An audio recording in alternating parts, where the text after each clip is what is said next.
কলকাতায় ভারত বাংলাদেশের যৌথ নদী কমিশনের বৈঠকের আগে ফারাক্কা ব্যারাজ পরিদর্শনে গেছেন বাংলাদেশের প্রতিনিধি দল। এই মুহূর্তে সেখানে আছেন সহকর্মী সুব্রত আচার্য, যাচ্ছি তার কাছে। এই মুহূর্তে রয়েছি মুর্শিদাবাদের ফারাক্কা ব্যারাজের ঠিক যেই দিক দিয়ে, যে ক্যানেল দিয়ে ভগীরথীতে জল প্রবাহ পায়, অর্থাৎ ভারতের হিস্যার যে জল, সে জলও প্রবাহ হয় ঠিক সেখানে। এবং ভারত কতটা পেল বা ভারত বেশি পেল কিনা চুক্তির থেকে, সেটাই কিন্তু সরেজমিনে নিরীক্ষণ করে দেখছেন বাংলাদেশের যৌথ নদী কমিশনের যে ১১ সদস্যের যে প্রতিনিধি দলের একজন সিনিয়র সদস্য।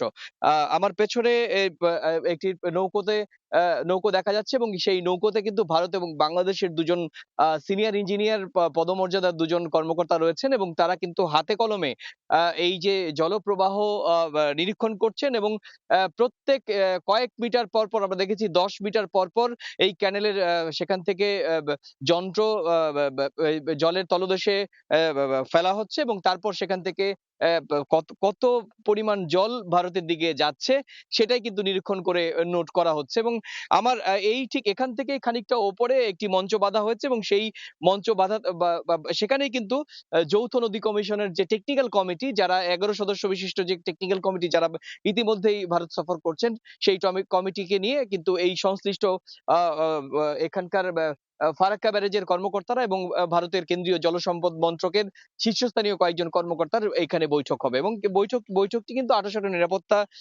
রাখা হয়েছে এবং পুরো ঘিরে ফেলা হয়েছে। আপনি জানেন যে এখানে সংরক্ষিত এলাকা, একটি কেন্দ্রীয় সরকারের প্রকল্প। স্বাভাবিকভাবে এখানে সাধারণের প্রবেশাধিকার এবং গণমাধ্যমের প্রবেশাধিকারও সংরক্ষিত থাকে।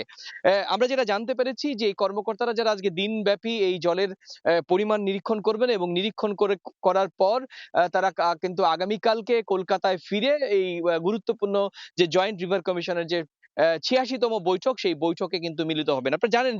আপনারা জানেন যে ১৯৯৬ সালের ১২ই ডিসেম্বর প্রত্যাশিত ভারত এবং বাংলাদেশের মধ্যে গঙ্গার পানি বন্টন চুক্তি হয়েছিল ৩০ বছর মেয়াদী। সেই চুক্তি কিন্তু আগামী বছর অর্থাৎ ২০২৬ এর আ ১২ই ডিসেম্বর এই মেয়াদ শেষ হবে।